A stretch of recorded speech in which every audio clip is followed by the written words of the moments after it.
some of that will happen again today. Actually, something that impacts Florida State and all college football teams in general these days, of course, is transfer portal activity. And, of course, also name, image, likeness. Joining me on the program to talk about that today at 1:30, our good friend and outstanding talent, David Hale, who joins us at bottom of the hour, 1:30. He'll come on, and that will be via the StreamYard link. So if you're watching the show, you'll get to see David pop up there on your video screen and have our usual long-form discussion. Anytime he comes on, we like to make it a bit more meaty, the give and the take. The conversation is always fun, and his insights are always appreciated. So David Hale will join us today at 1:30, and we'll talk about an article he wrote, how college football's transfer portal is changing spring practice, changing college football, and look at a lot of the items in that article that are of interest to me and you and all of us that care about college football and the direction that it's going and what schools anticipate, and most importantly, what coaches think. He had a chance to talk to a lot of coaches across college football, and I want to get his thoughts, some of his takeaways that perhaps weren't in the article, and some certainly that were. So we'll talk to David Hale today at 1:30. And for now, though, I would say good day to you, sir. Draft party tonight. It's not an official radio event or Warchant event. It's more of a casual, hey, we're going to go watch the draft at Bumpus. Swing on by if you're feeling it. We always do. We always have a good time there.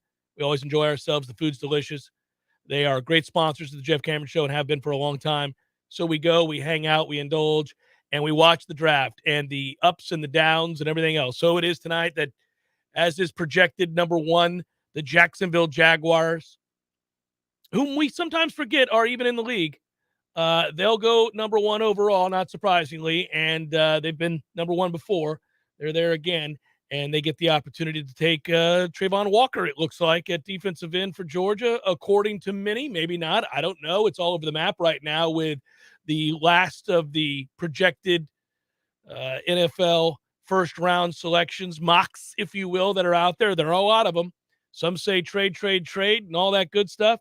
Others noting that that there are teams who are willing to move up. Let's hope it is a blank show. I want it to be a mess. I want to hear about this pick is delayed because it's been traded to and everything else. I want all of that to happen. The more chaos, the better for me on draft night. I always enjoy that. But if they stick to what the rumor is that it will be Trayvon Walker, the defensive end out of Georgia. Yeah, you said if you're feeling it. The question is not a question to me. I'm feeling it. I'm ready to go for the draft tonight. Let's go. It'll be a good time. There's even an homage to start today's JCS in the chat section where the time is documented from one of our listeners. I just see it. Yeah, there it is. It's 1:07 in Virginia, and JJ will become a millionaire today. That is right, JB Noel. And you, sir, per the old school Jeff Cameron Show tradition, are damn skippy for having noted the time. Yeah, all those moons ago, that was the signifier. And back then, much to my chagrin, it was 6:14 a.m.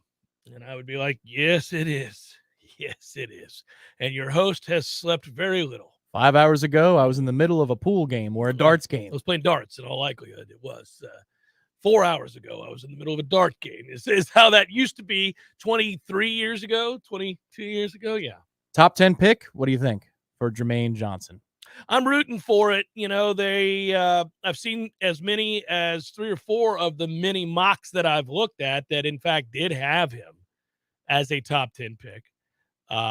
I've seen him as high as number 4 to the Jets if they were to steer clear of Sauce Gardner with that 4th pick. I don't know. The Giants were rumored maybe with one of their 2 picks also to be looking at Jermaine Johnson. I don't think they would pick him at 5. I think that would be Evan Neal if he's on the board at that point.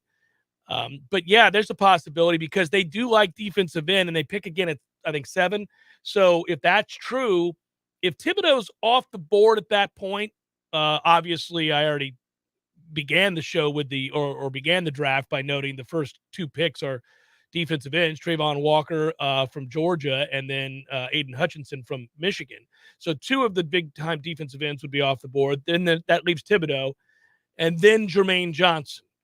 Thibodeau is obviously more well thought of, I think, than Jermaine Johnson. But he didn't do himself any favors. Yep, depends on the franchise. That's correct. Because Jermaine could go before Thibodeau, and it wouldn't be that much of a shocker. It's about a coin flip at this point, I'd say. Which tells you how far up the ladder Jermaine Johnson has climbed from the time he enrolled at Florida State to tonight's draft.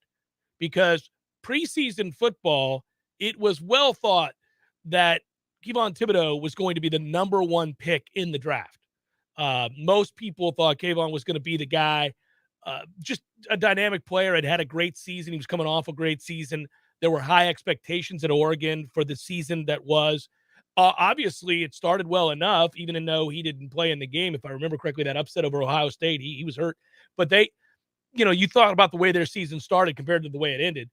But he kind of got knocked a little bit about effort and about commitment and about focus. And those aren't things that make people feel at ease when they're about to spend millions and millions of dollars on a prospect to change their franchise's fortune. And the Giants have stunk for a while now, and they've got to get it right. And so I don't know if they feel like beyond the physical, which, in Thibodeau's case, 6'5", 240, 245, obviously the quickness to go along with it. But then from there, if you look at the productivity from this year, Jermaine Johnson, he's 6'5", 255. He's the same. I mean, he was a more productive player. That's interesting. Yeah, to me, I think a lot of the Thibodeau stuff is overblown. I think he's going to be a good player. I do but too. That doesn't mean I'm not rooting for Jermaine Johnson to go higher in the draft. The higher he goes, the better it is for Florida State, and the better it is for somebody who cares about Florida State. So it's a win-win all the way around the earlier he goes. I don't think he's going to fall much beyond. Let's say he doesn't go in the top 10, which, that's entirely possible. It wouldn't even be shocking if he didn't. But I don't think he'll get past the Texans at 13 if they're drafting, and they're said to be highly focused on a defensive end. So I don't think he'd fall beyond the Texans, and they drafted 13. Yeah, when we first started talking about this, and this was, I think, February, that really in earnest we begun a discussion about the draft. I always said it was very helpful for Jermaine's purposes that you've got teams with multiple picks in the top 15. Yeah. That moves him up the board automatically.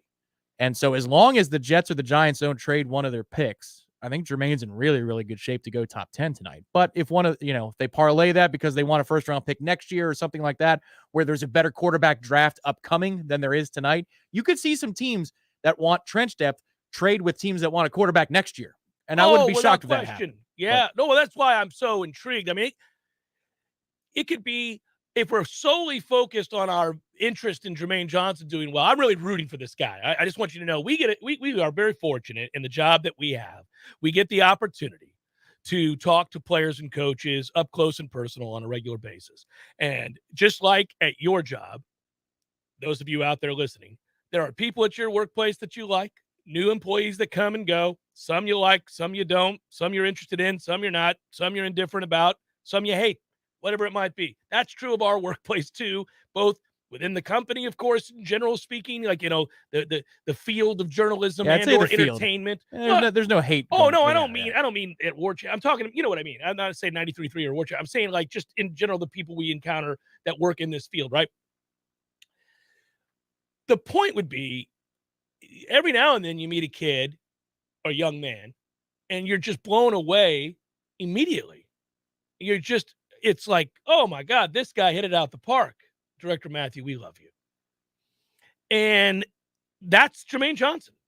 The second I met him, the second we talked to him, every subsequent time, we watched him in practice, obviously, for all that got to see him in the games.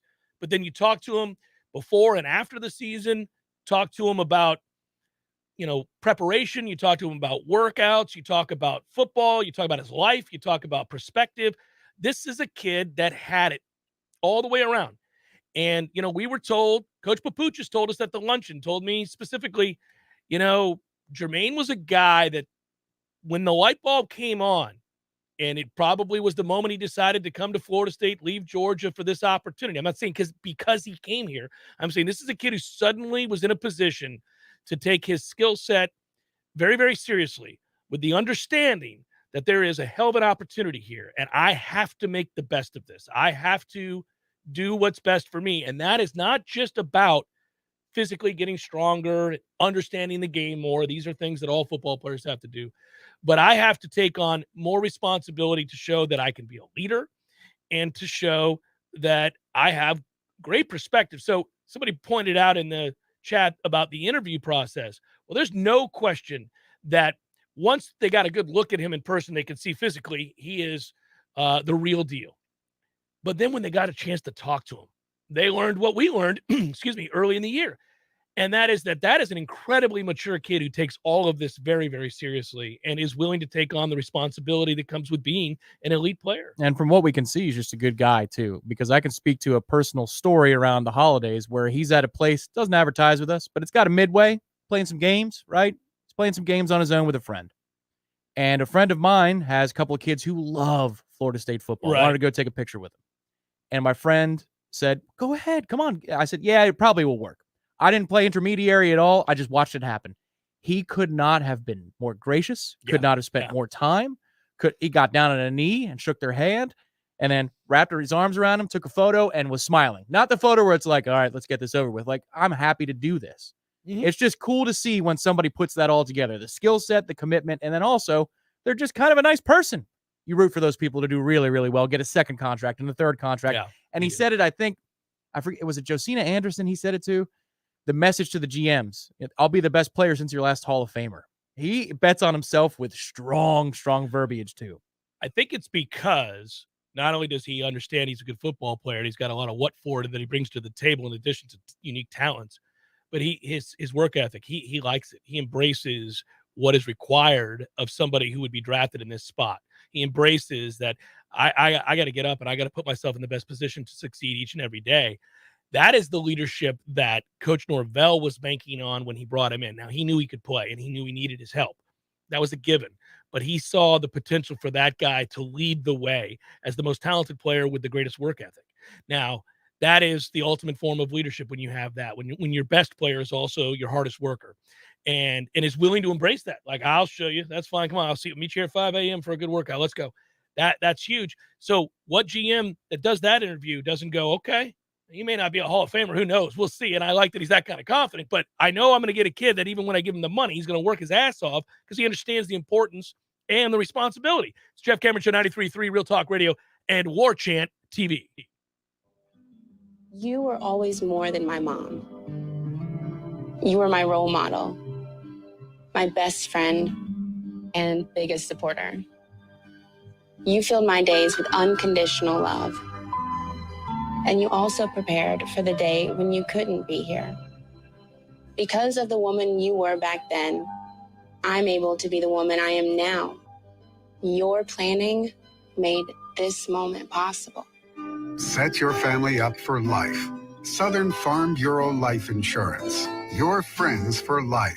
This is Andy Cohen. When I was a law enforcement officer, I devoted my life to a career of service and protection. Who's protecting you? Give me a call. 850-671-FARM. That's 671-FARM. Helping you is what we do best. Southern Farm Bureau Life Insurance Company, Jackson, Mississippi. Not licensed to do business in all 50 states. Matt, when you think of a successful Southern cookout, what do you think of first? The food, of course. The food, but you got to think about the food prep. And Hearth and Patio has thought about that with their awesome grills. What kind of grills? Fire Magic, Broil Master, Blaze Grills, Kamado Joe. Matt, they got it all. Wow. Custom outdoor kitchens. Create an outdoor cooking space. You'll be the envy of your neighborhood. You will be the envy of your neighborhood, and you'll make a lot of people jealous. That's because you called Hearth and Patio at 850-727-4282. That's 850-727-4282. Or you can visit Hearth and Patio online at hearthpatiotallahassee.com. It's a backyard barbecue party. What's Lee Holcomb's number one more time? 850-727-4282. That's 850-727-4282. To Hearth and Patio, they not only keep the home fires burning, Hearth and Patio will elevate your grilling game. Nice. Nice indeed. Whether you're looking to get back into an old sport or just want to spend more time outdoors to explore all life has to offer in our beautiful city, the dedicated team at Tallahassee Orthopedic Clinic is here for you every step of the way. Now, scheduling an appointment has never been easier. Just visit teamtoc.com and click schedule online. Dirty exterior? Don't scrub it. Wet it and forget it. Wet and Forget, the easy outdoor cleaner. Wet and Forget works over time with Mother Nature to eliminate unsightly black and green stains on the exterior of your home with no scrubbing, power washing, or bleach. Use Wet and Forget on all your outdoor surfaces, including decks, siding, roofs, and patios. Wet and Forget's available in a concentrate or extreme reach hose-in. Purchase Wet and Forget in store or online at Lowe's, Menards, Ace, or Walmart. Angie's List is now Angie, your home for everything home. With Angie, you could cross your next project off your to-do list before this ad is over. Just tell us what you need, and we'll handle the rest. Sending a top pro to get it done. Or browse reviews, compare quotes from pros, and connect instantly. All for free. For everything from routine maintenance to a dream remodel. Because however you want your project done, we'll get it done. Download the app or go to Angie.com. That's ANGI.com to get started. Here we go. Your next chance to grow your green this spring and win $1,000 is coming up at 2 p.m. I just won $1,000. Listen for the keyword at the top of the hour. Then enter that keyword online at realtalk93.com. We all want more energy, more strength, more results. Well, welcome to Orange Theory Fitness as you take a step towards feeling more alive today. Backed by science, Orange Theory's heart rate monitored workout is scientifically designed to keep heart rates in a target zone, spiking metabolism and increasing energy. Orange Theory Fitness is a one-of-a-kind group personal training workout resulting in more energy, visible toning, and extra calorie burn for up to 36 hours. Experience a more vibrant life today with Orange Theory Fitness. To find out more, go to orangetheoryfitness.com.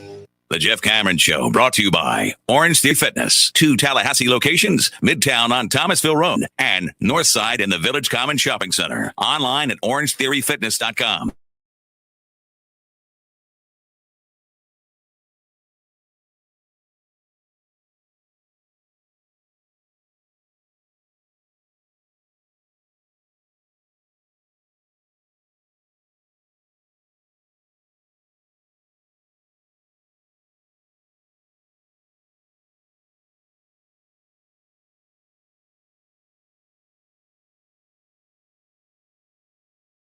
To have the ability to navigate all of that.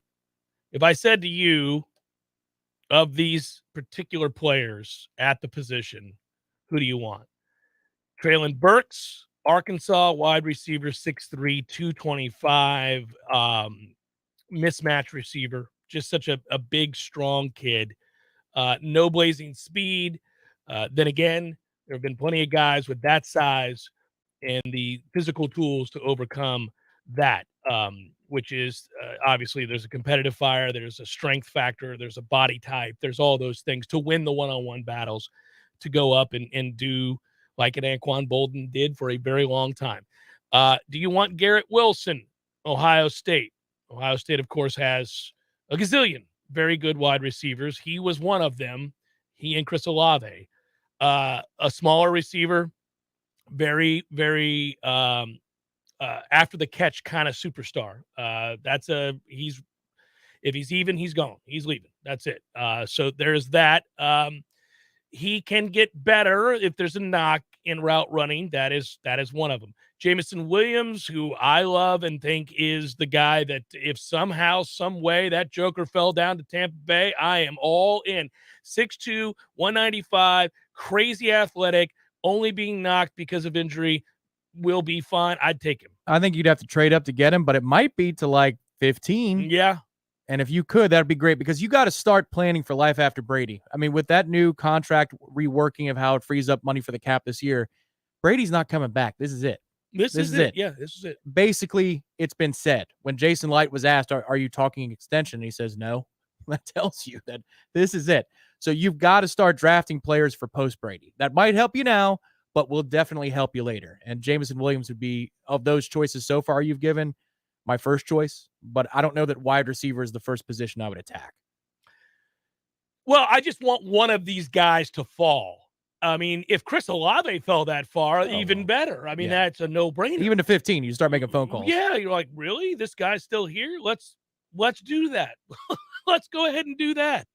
I'm just curious. It's a great and deep position. I just named 4 that could go easily in the first round. Drake London's another kid out of Southern Cal that might very well, and he's 6'5", 6'6", 220. I mean, The problem is if you're Tampa specifically, you've already lost a Pro Bowl guard, the better of the two. Well, you know who I want there. You lost the other guard. So now you've got Mason from New England back. That's a shorter-term solution. Wirfs is going to be an anchor for your offensive line for another 10 years, as long as he doesn't retire out of nowhere. Ryan Jensen is only around for another year or two. They like the kid they drafted last season. I forget if it was Iowa or where, as a center. So you really only have two long-term solutions on the offensive line. At most, might be one. There are only two pure guards that you could draft in the first round. One of them is Zion Johnson, the guard out of Boston College, and he is a massive figure that was a dominant guard and is a true guard, and I'd be happy with him. Of course, there's very little chance that Kenyon Green is going to be available from Texas A&M when we draft. If he's there, then that's the better pick because he, in my opinion, is the better guard. That would be – but that's it. That's it for guards. Plenty of tackles, but that's it for guards. So let's see what they do there. Jeff Cameron Show, 93.3, Real Talk Radio, Warchant TV. David Hale, ESPN.com, college football writer extraordinaire, to join us to talk about NIL and the transfer portal and how it's changing college football next on the Jeff Cameron Show. Your local news now. We're 35 days away from hurricane season. The city of Tallahassee says now is the time for you to prepare. Tallahassee is hosting community workshops to help you get prepared. The workshops will focus on how to be financially prepared and mapping out a family plan for evacuations if disaster strikes. The first meeting was Tuesday evening at Sue McCollum Community Center. There will be two in May and a final meeting in June. HCA Florida Capitol Hospital is opening a new neonatal intensive care unit. It's a level 2 NICU with 10 beds. HCA says it's the only hospital in the area to have cameras for each patient that lets parents check in on other babies anytime from anywhere. The NICU will let the hospital provide better care for women and premature babies. What it means is we can take care of higher-risk babies. We have maternal fetal medicine. Obstetricians can deliver at HCA the babies that previously they could not. About 1 in 5 babies are born prematurely in the U.S. every year. This is Rachel Lene with your Real Talk 93.3 local news update, brought to you by Macklemore Systems, Tallahassee's go-to Mac store. Check them out online at MacklemoreSystems.com. This is meteorologist Paul Trombley with your Real Talk 93.3 weather update. Lots of sunshine this afternoon with daytime highs approaching 84. East winds 5 to 10 miles per hour. Partly cloudy skies tonight. Lows dip down to about 61. Highs level off around 83 tomorrow. Chance for scattered thunderstorms Saturday and Sunday. 83 Saturday, 85 Sunday. This report is brought to you by the Lawn Johns. For all your landscaping and lawn care needs, visit thelawnjohns.com. Right now, 82. Hey, no fans, our partner ISF Inc. is a national management and IT consulting firm located right here in Tallahassee, Florida, solving the future for state governments through strategy, process, and technology. As a trusted advisor for state governments, ISF knows the importance of defining a clear and detailed strategy. Our friends at ISF can help your organization create a strategy that sets you on a path to success. ISF, your vision plus our expertise brings your brilliant ideas to life. Visit ISF.com to learn more. ISF, solving the future. Well. Hey, Jeff, look at this place. Yeah. Well, doing well. It's been a while since I've seen you, brother, but, it hasn't been a while since I've been over to Gordo's. I go there on the regular because of you, Eddie. Well, we keep you regular. Well, that's true, but I think of Gordo's as a place to sit down, have a cold beer, talk to your friends, enjoy the sports, eat the delicious food. But I think of you as Uncle Eddie, a man who takes care of his people and takes care of the town. I appreciate that, Jeff. Hey, and we'll keep you regular. Gordo's, bringing the flavor and flair of Cuban food to Tallahassee since 1996. Here's what you missed on the Greg Tish Show. We need to have history. We need to have literature. It deserves an explanation. We don't need to be promoting lifestyles that come into play for your average elementary school. Well, I had an experience with this. When my daughter was in school, her teacher gave her a book to read, but then she asked me what the C word is. That was in the book. That was in the book. Okay, so about the C word, so you're talking about conservatives, right? The Greg Tish Show, Monday through Friday, 6 to 9 a.m., only on Real Talk 93.3. The Jeff Cameron Show is sponsored by the legendary team at Hamilton Home Loans. Great rates, cutting-edge technology, and transparent communication is the recipe for a 5-star mortgage experience at FSUHomeLoans.com.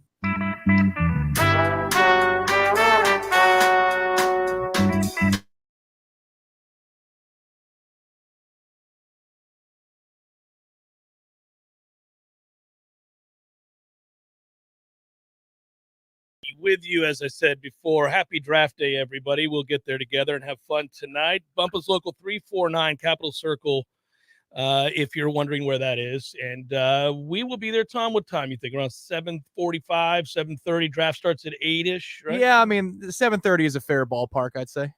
Depends on... I mean, there's golf to be played, Tom. Yeah, I suppose there is. I see him. There he is. Look at that. I get the smile. I see my man, David Hale. He is a tremendous writer and works for ESPN.com, and you can read all of his college football stuff there and see him bouncing around all over, really. Now he joins us on the show. Hello, David. How are you, buddy? I'm well, sir.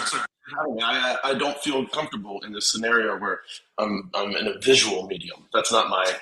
I have a face for radio. I have a voice for print, a face for radio, and nothing for television. Look at that beard, buddy. It's been a while. It looks great. Well, a lot of grays coming in. A lot of grays, and you're a dad, and you're a busy dad and a busy writer. But you know how it is. You grow the beard. You do it all because you're like, who do I have to impress?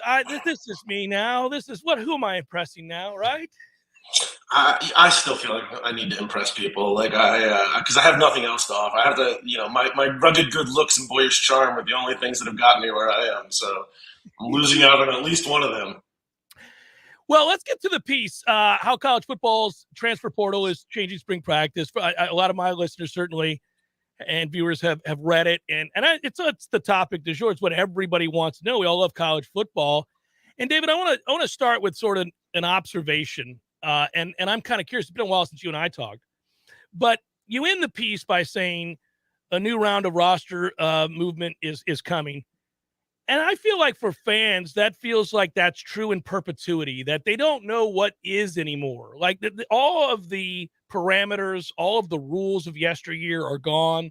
All of the methodologies have changed. What's possible has changed, but also, trying to, and the coaches talk about it in this piece, re-recruiting your own roster, worrying about a guy putting his name in the middle of a season and so that they can get there in time for it's crazy town in college football right now. And I want to know, do you hear from the college football fan what I seem to sense, which is, where's my sport? What is happening to the sport I once loved? Fair or not, that just feels like what I'm getting back is this vibe of, we already have pro sports. I don't want this.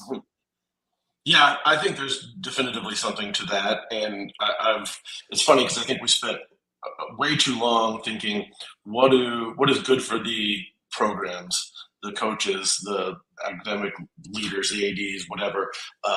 They were sort of the voice that mattered. And we've seen, I think largely for good, a seismic shift towards empowering the players. And that has come, I think, from the media, from the players having more of a voice, and certainly from the courts, which have delivered the NCAA a ton of L's over the last couple of years. What is missing consistently from those conversations is the third piece to the puzzle, which is the fans, are the ones that are paying the bills via ticket purchases, TV ratings, all of that. And I think that you're absolutely right. Look, with any change, there is going to be some discomfort and angst.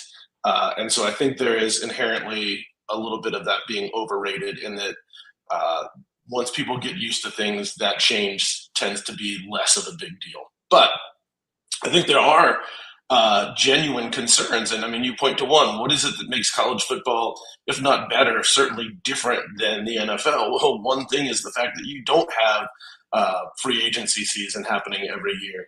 I think there is, I've covered professional sports too, and I think there's a genuine difference in the investment that fans make in their players for a lot of reasons. But I think number one, because it's guys who are going to the school that they went to, sitting in the same classrooms that they sat into, going to the same, bars out on Tennessee Street that they went to.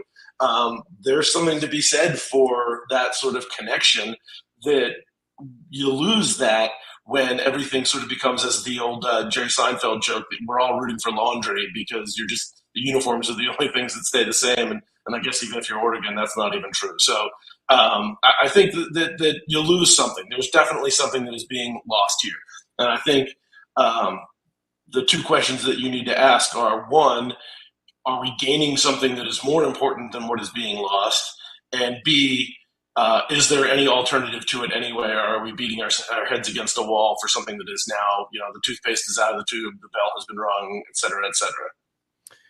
And I think even if you embrace the radical shift that we've seen now, and you and I have had conversations about this over the years, we were in favor of players being able to benefit from name, image, likeness and make some money and all those things. I think there are a lot of college football fans who thought it was long past due for something like that to happen. I think the fear stems from there doesn't seem to be a regulatory group coming to save the day anytime soon, because the NCAA is impotent and has put their hands up and lost in court as we knew they would. And as seemingly has always been the case, the NCAA did never get out in front of what was coming. And because they didn't, it feels like to a lot of us and a lot of college football fans, this is a free-for-all. Anybody can do whatever the hell they want to do. And how do you change that? Because the coaches in your piece quoted, David, they don't seem to have, I mean, they've got suggestions, but they don't believe there's anybody coming to specifically lay down guidelines and rules to be adhered to by these schools anytime soon. No, there's not. Frankly, there's not. And this is the NCAA's own doing. First of all, let's just be very clear. And this is one of the things that is really frustrating me about the conversations that we're having around a lot of the changes, the transfer portal, NIL, and there are definitively bad consequences to this. And I don't know who would argue that. But those bad consequences were inevitable. And the NCAA, I think you can, an optimist or somebody who wants to believe the NCAA is genuinely attempts to be a benevolent organization, just were their hands were tied. I would argue they made that choice on their own too. Or I think if you want to believe the NCAA is not so benevolent, that they're glad to see this happen, because now they can say, look, we told you so. We gave the players a little bit of power, and look what it's done to our sport. There's a little bit of that conversation going on. But the fact of the matter is, ain't nobody doing anything about it. And you talk to folks in college football and leadership in college football, and they've said the NCAA is effectively a non-entity when it comes to regulation now. They are so afraid of being sued for an antitrust violation that would effectively end amateurism altogether. I would argue we're pretty much knocking at that door right now anyway, so what does it matter? And B, the federal government could certainly step in some capacity, but I don't think there's a lot of enthusiasm for doing that when there are much bigger fish to fry at that level. And certainly you don't see a lot of congressmen getting on the same page about anything right now, let alone something as ancillary as this. And, even if they were to do this, I don't think that anything that comes down from them is necessarily going to be the things that college football fans or leadership likes. I mean, read Justice Kavanaugh's opinion in the Alston case. That's probably what mainstream Washington, D.C. federal government is going to be looking at from a legal standpoint. And that the answer there is like, amateurism doesn't work. We can't have it like this anymore. So that's the answer right now. So I want to read an excerpt and then ask you a question. This is from the story, David. The addition came on the heels of stern comments from Saban about the current transfer marketplace, which, when aided by lax restrictions on name, image, and likeness, has created a de facto free agency that Saban deemed, quote, unsustainable. Do all or almost all of the coaches you talk to share that viewpoint? Yeah, everyone. I don't think anyone wants to be, or at least will vocally say, I want to be in this current scenario. Now, there are certainly coaches and programs that are doing a better job of navigating these waters, and Saban is on that list. I mean, Saban can sit there and decry this situation all he wants, and he's not necessarily wrong, but you can also make the case that no program has benefited more from it than Alabama and Nick Saban. I mean, he's got a laundry list of guys just this year that I think are going to make his team a whole hell of a lot better that he has, largely because of NIL and the transfer portal. And we're certainly seeing that at the high school recruiting level with what Texas A&M is doing. We're seeing that in the transfer market constantly. Lane Kiffin, I think, has done a wonderful job with it. I don't know that if you pegged down Jimbo or Lane or Saban and said, like, do you like this? Is this the way you want to do business? I'm not sure they'd say yes. They'd probably be maybe a little less vocal than Saban was. But at the end of the day, like, the rules are what they are, which is effectively that there are none. And there are programs that are poised to take advantage of that situation. There are programs I think you could probably put Clemson a little bit in this conversation of saying, like, I don't like this and I'm not going to do it that way unless I absolutely have to. And then there's programs that I think would love to that just don't have the resources to do it. So, there was an interesting article, and I'm going to forget who wrote it, so I apologize, but I think it was in just kill me because I can't remember any of this. But basically it said, show me a team who is doing poorly in this modern era, and it was probably a team that was doing poorly before all of this too. Largely, you have the teams that were successful are staying successful in this marketplace, and the teams that weren't aren't. So a little bit of it is sort of splitting hairs, but I don't think anybody likes the way that business is being done. And I'm not even sure when you start talking to the players how much they like the feeling of like constantly having to be worried about, is there a better opportunity out there for me? And I don't know that like a guy like DJ Uyunglele would sit there and say this specifically, because I don't think he wants to make any excuses, but you look at sort of the burden that was on his shoulders last year with the national television deal and being one of the first true faces of NIL, and he hadn't really proven himself yet. And then he went out on the field and looked really bad. And I think it's hard to separate all of those things. So we have put a lot on the players. On the other hand, like what again is the alternative? Were we better in a situation? Fans might have been better, coaches might have been better, but I still don't think the players were in a better place before all of this. And so it's hard to ignore that. Yeah, I almost want to cut to the chase and ask you to project, knowing what you do and as much as you've written, followed, and educated yourself over the years on this process, what happens 2, 3, 4 years down the road? Do we get some of what you talked about in the article, or at least what coaches alluded to, which is this idea? We just got done covering spring football, for example, of course, and the entirety of that spring football camp, beyond looking at players that are improving and which players came in and how to lend context to my audience about what Florida State looks like here, and here. Basically, we were writing something and talking about something on a daily basis that you wrote about, which is that, okay, this kid's not winning the job. Are they going to have to re-recruit him, or is he as good as gone? That's all of spring now for all of these coaches. It's this idea that, and I'll quote from your article here, the result is that the winter is as much about recruiting your own roster as it is recruiting high school talent, coaches say. And the spring is constant guessing game as to who will endure a spot down the depth chart and who will just walk away if they don't win the job. I added that last part.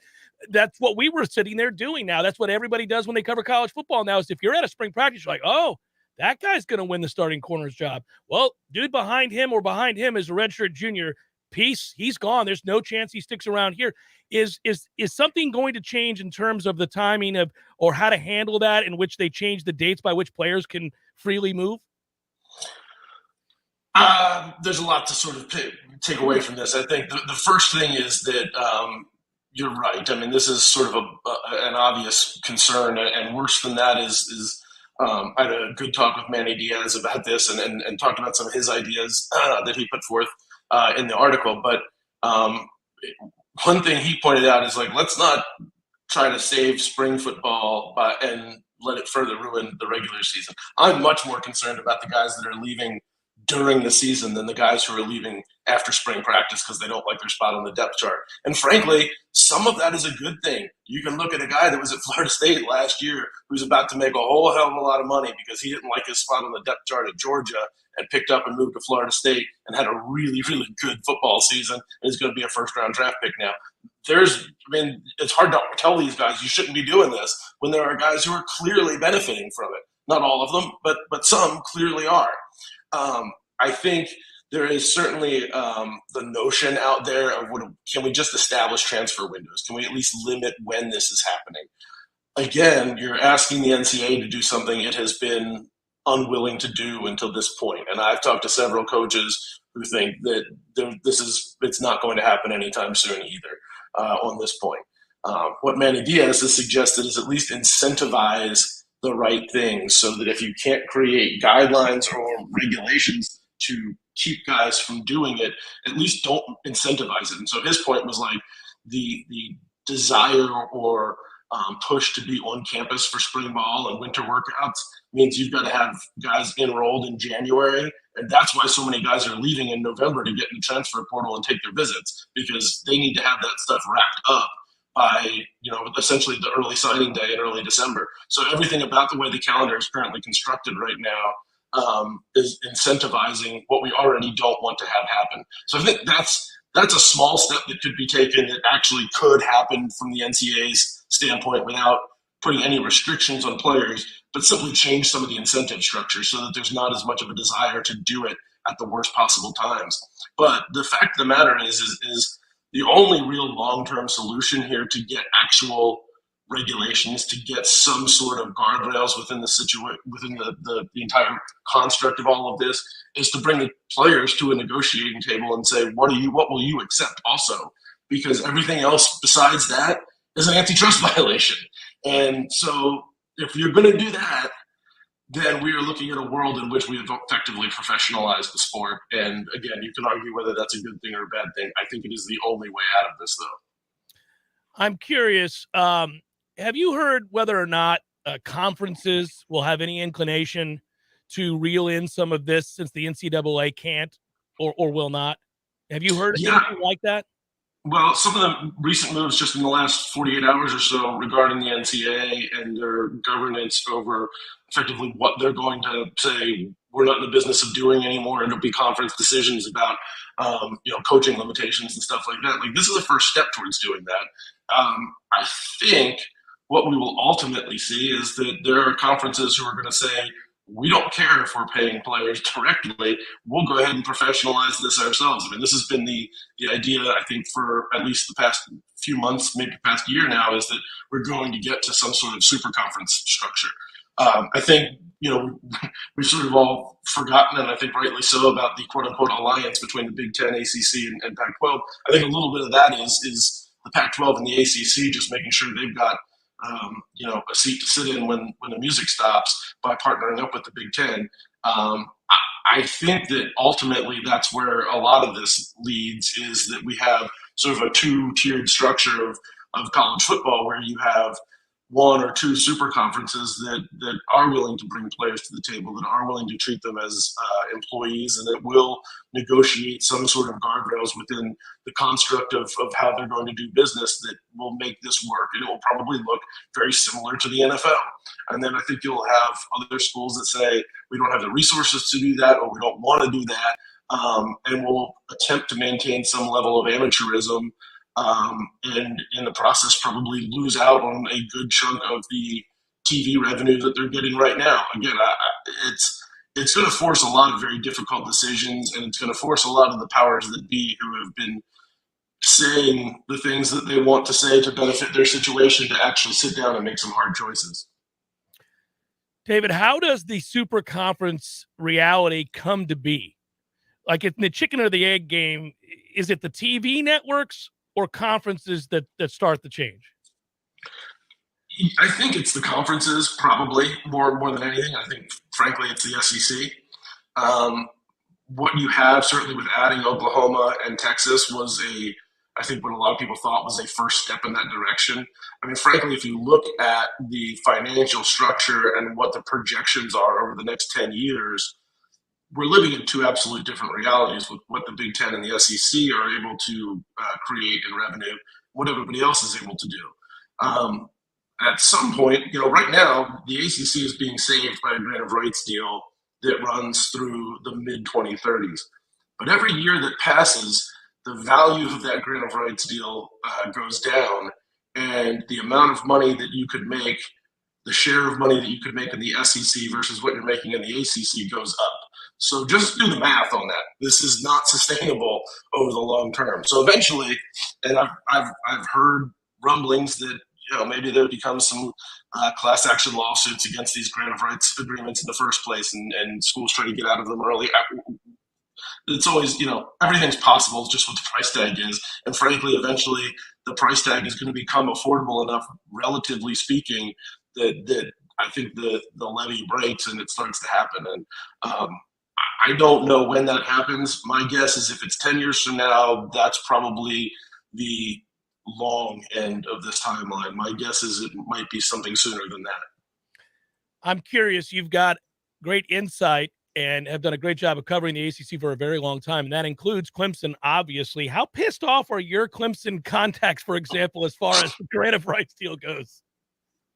Well, I mean, look, this is I think there's everybody that's a little pissed off about it. But here's the thing. I've sat down with a lot of leadership in the ACC, including at Clemson, who've said, like, look, we've done our homework on this, and frankly, what we're being paid by ESPN and others right now is not that far off from what the ACC's true value is relative to its peers. The problem is partially that deal can't be changed anytime in the near future, and networks like ESPN have zero incentive to change it, barring some sort of large-scale change within the membership of the ACC. But the flip side of that problem, too, is that Clemson has essentially been the only program carrying the flag. And until Florida State and Miami are playing like earners again, or until Notre Dame joins the league, or until some other shift changes that shifts the value of the ACC, you could end the grant of rights tomorrow, and it wouldn't change what the ACC's value is very much. I think what it would do is allow schools like FSU, Miami, Clemson, North Carolina to start looking to see if the grass is greener in other pastures. And I think that's certainly something that is on the mind of fans. I think right now, again, the relative price tag is too high, but genuinely every day that passes, that price tag gets a little lower. The grass is most assuredly greener, Dave. The grass ain't even green on the ACC side. We're talking about yellow versus green. It's yellow and limp, and it's patchy. It's just not good, David. I see it all the time. That's what my lawn looks like, too, though, so I'm not going to knock them too much. It's hard work keeping those lawns up. This is part one. We'll do part two down the line. My brother, I always appreciate the conversation. It's great to see your face. The beard looks good. And I look forward to seeing you at the ACC kickoff soon enough, brother. Be good, man. All right, man. Thanks for having me. Absolutely. David Hale, ESPN.com, college football writer extraordinaire. Great to the Jeff Cameron Show. Always a pleasure to have him on. And I think that was a fascinating discussion. We got a break. Let's go. Lawson & Lawson Electrical Services has been Tallahassee's preferred residential electrician for over 30 years. Hi, this is Rowdy Lawson, and we've earned our reputation because we care about our customers, about quality, and about providing great service. We stand by every job we do and consider it a privilege to work on a family project like a new house, a custom addition, or a green renovation. For all your residential or service projects, call the good guys, Lawson & Lawson Electrical Services, 562-4111. Applications, onboarding, payroll, termination. Business owners and managers, you know these are the processes that take away too much time from what you do best. But what if there was a locally owned, responsive solution that would charge you a fraction of the big national payroll companies? Sound too good to be true? It's not. North Florida Payroll Services is Tallahassee owned for nearly 15 years. And in that time, their prices have never changed. The reason North Florida Payroll Services can do that? Exceptional customer service that constantly evolves with the latest technology. From application to termination, for turnkey service for your payroll and HR services, trust a Tallahassee expert and save yourself time and money. North Florida Payroll Services. Online at northfloridapayroll.com.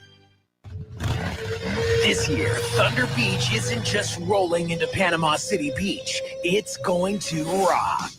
Kid Rock, Ted Nugent, and Travis Tritt will headline the Thunder Beach 4-day music festival, with Wade Jennings opening with a free concert the 27th. Hear the Thunder roll and the Legends rock at the Thunder Beach Spring Rally April 27th through May 1st in Panama City Beach. Purchase tickets now at ThunderBeachProductions.com. That's ThunderBeachProductions.com. Follow Thunder Beach Motorcycle Rally on Facebook or Instagram. Sponsored by Visit Panama City Beach. There's fun to be had every night at the Corner Pocket. Take home prizes on Trivia Tuesdays and Beer Bingo Thursdays. And kickstart your weekend with Martini Fridays. Plus happy hour runs every weekday and game day specials every time the Noles take the field. Watch all the best games at the Corner Pocket's Vegas Wall, featuring 560 inches of flat screen TV heaven. Oh, really? The best food, the best drinks, and the best place to watch all the games. Tallahassee loves the Corner Pocket. Here we go. It's time for a chance to grow your green and win $1,000 cash plus a shot at a $10,000 grand prize. Here's your new keyword. Win. W-I-N, win. W-I-N, win. Enter that word now at realtalk93.com, and you might be the next winner. Sweet girl, thank you. Oh my God. I just won $1,000. Hey, this is Monica. Hey, this is Elizabeth, and I just won $1,000. All right. More of the Jeff Cameron Show is coming up next after this town hall news break on WVFT, Gretna, Tallahassee. Cameron Show is a production of the Warchant.com Multimedia Network. Check out warchant.com today for the latest news inside Florida State athletics. That's warchant.com. Now, back to Jeff on Real Talk 93.3.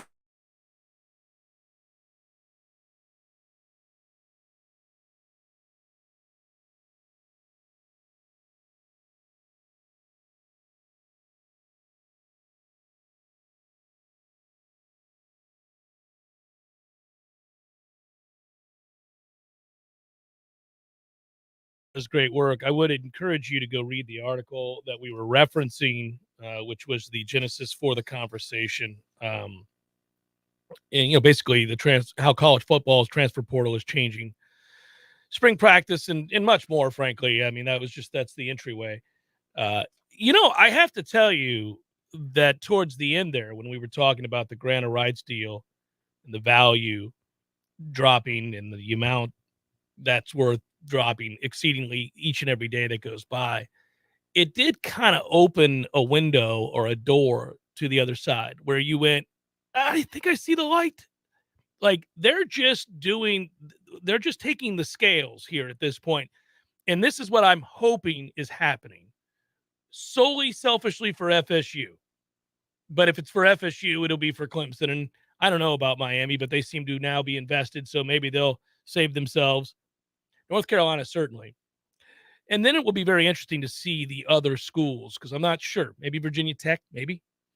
But I ask you this. It's just a matter of waiting out that valuation, right? So if the SEC is hell-bent on taking over the world, which it appears they are, and creating and leading the way towards this super conference of college football and kind of just under their umbrella, if you will, then they're looking for when it is cost effective to say, we'll pay the fine for you. We'll cover as we bring you in what it's going to cost you to violate this agreement. Right. So you're going to violate this agreement because we're now inviting you. You're going to make it all up. Don't worry. And we're willing to chip in this amount for your fine if you come join the big boy party. And if that's $200 million, that seems a lot now, but guess what? Wait an hour. So let's see where we go and when are we going to extend the offer? Yeah, the grant of rights is supposed to, by contractual law or whatever agreement, take all of the money you make on television and revenue. Right. It's going to be settled. Of course, everything gets settled anyhow. And it will be a pretty penny. It'll be a lot. But I think what's interesting is it's the Big Ten's lust for programs like a North Carolina that will help move this thing along. It's not just the SEC. Right. What fits the Big Ten better than like North Carolina and Virginia? Those are perfect Big Ten programs. Well, they did, they are. You don't have to be good at football. They got Indiana. They've got Illinois. They did it with Maryland and, I should say Rutgers and all that nonsense. Yeah. Hour number 2, forthcoming. Stay with Jeff Cameron Show 93.3 Real Talk Radio and Warchant TV.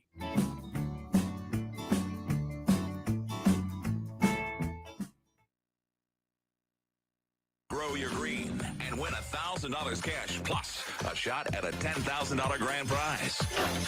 Here's your new keyword. Win. W-I-N, win. W-I-N, win. Enter that word now at realtalk93.com, and you might be the next winner. Sweet girl, thank you. Oh my God. I just won $1,000. Hey, this is Monica. Hey, this is Elizabeth, and I just won $1,000. All right. More of the Jeff Cameron Show is coming up next after this town hall news break on WVFT, Gretna, Tallahassee. Breaking news this hour from townhall.com. I'm John Scott. President Biden says the U.S. is providing more than weapons to Ukraine. Providing Ukraine significant timely intelligence to help them defend themselves against the Russian onslaught.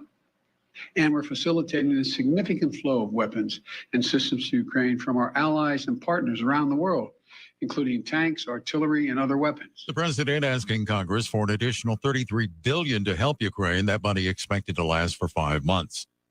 Russian President Putin is putting pressure on European governments with his proposal to pay for oil and gas in rubles. The pressure has ratcheted up after Poland and Bulgaria were cut off for not going along with the plan.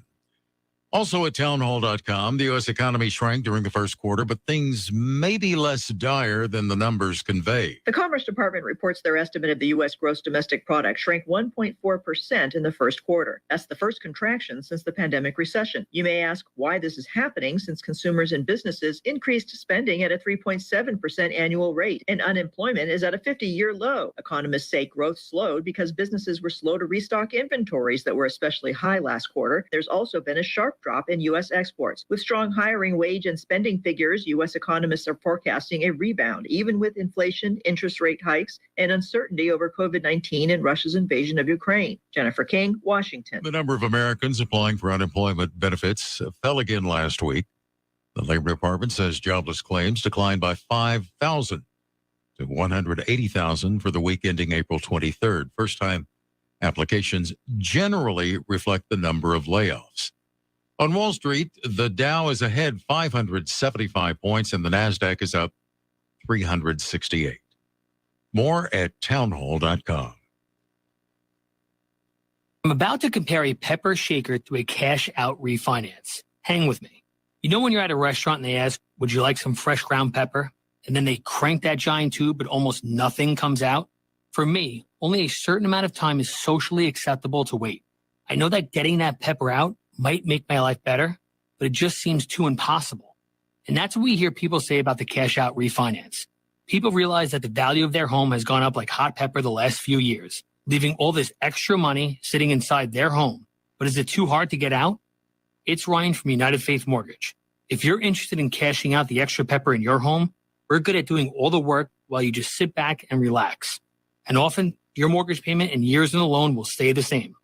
If you'd like to hear about your options, we are United Faith Mortgage. United Faith Mortgage is a DBA of United Mortgage Corp. 25 Melville Park Road, Melville, New York. Licensed mortgage banker. For all licensing information, go to NMLSConsumerAccess.org. Corporate NMLS number 1330. Equal housing lender. Licensed in Alaska, Hawaii, Georgia, North Dakota, South Dakota, or Utah.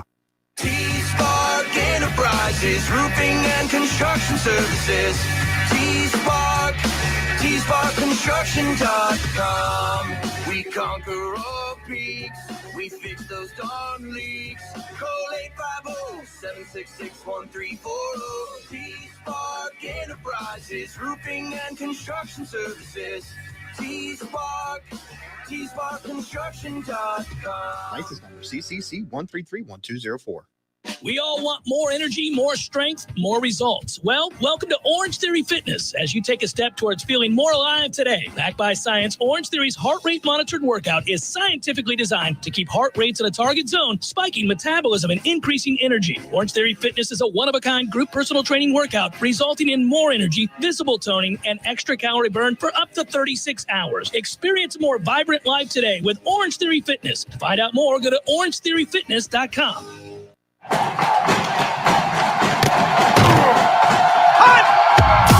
Broadcasting live from Florida's capital city, this is the Jeff Cameron Show, brought to you by Orange Theory Fitness on Real Talk 93.3. Now, stop what you're doing and listen closely. It's time for the Jeff Cameron Show in 5, 4, 3, 2, 1.